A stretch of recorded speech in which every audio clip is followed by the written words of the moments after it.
మహిళలను ఆర్థికంగా బలోపేతం చేసేందుకు తమ ప్రభుత్వం చర్యలు తీసుకుందని చింతలపూడి శాసనసభ్యులు సొంగ రోషన్ కుమార్ తెలిపారు.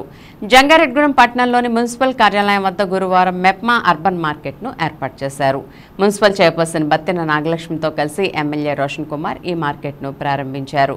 మార్కెట్లోని స్టాల్స్ను తిలకించి మహిళలతో మాట్లాడారు.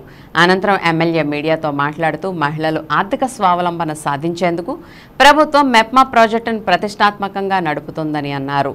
జంగారెడ్డిగూడెంలో డ్వాక్రా గ్రూపుల్లో సుమారు 10,000 మంది మహిళలు ఉన్నారని, ప్రతి కుటుంబం నుంచి ఒక పారిశ్రామికవేత్త తయారవ్వాలనే రాష్ట్ర ప్రభుత్వ ఆలోచనకు అనుగుణంగా ఈ గ్రూపులకు తోడ్పాటునివ్వడం జరుగుతుందని చెప్పారు.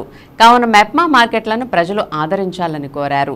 ఈ కార్యక్రమంలో municipal commissioner K Venkataramana, TMC Nagamani, కౌన్సిలర్లు నంబూరి రామచంద్రరాజు, తెలగారపు జ్యోతి, వలవల తాతాజీ, టీడీపీ పట్టణ అధ్యక్ష కార్యదర్శులు రావూరి కృష్ణ, తూటిగుంట రాము తదితరులు పాల్గొన్నారు.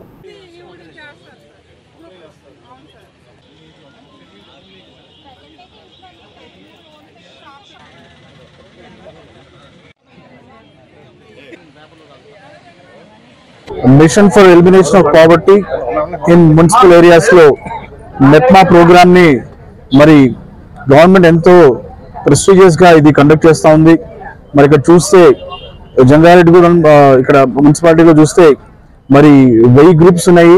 గ్రూప్ కి 10 మంది చొప్పున ఉన్నారు. అంటే టోటల్ గా 10,000 మంది ఈ మెప్మా ద్వారా సెల్ఫ్ సస్టైనబిలిటీ గా వాళ్ళు సస్టైన్ అవడానికి ఎన్నో ప్రాజెక్ట్స్ సొంతగా చేసుకొని మరి వారికి ఫైనాన్షియల్ స్టెబిలిటీ రావడానికి మరి ప్రభుత్వం ఎంతో కృషి చేస్తా ఉంది.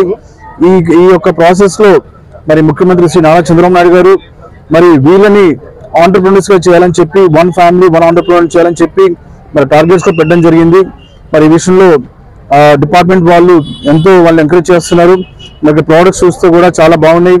ఆర్గానిక్ ఉన్నాయి, హ్యాండ్ మేడ్ ఉన్నాయి, అట్లాగే మంచి హెల్తీ ఐటమ్స్ ఉన్నాయి.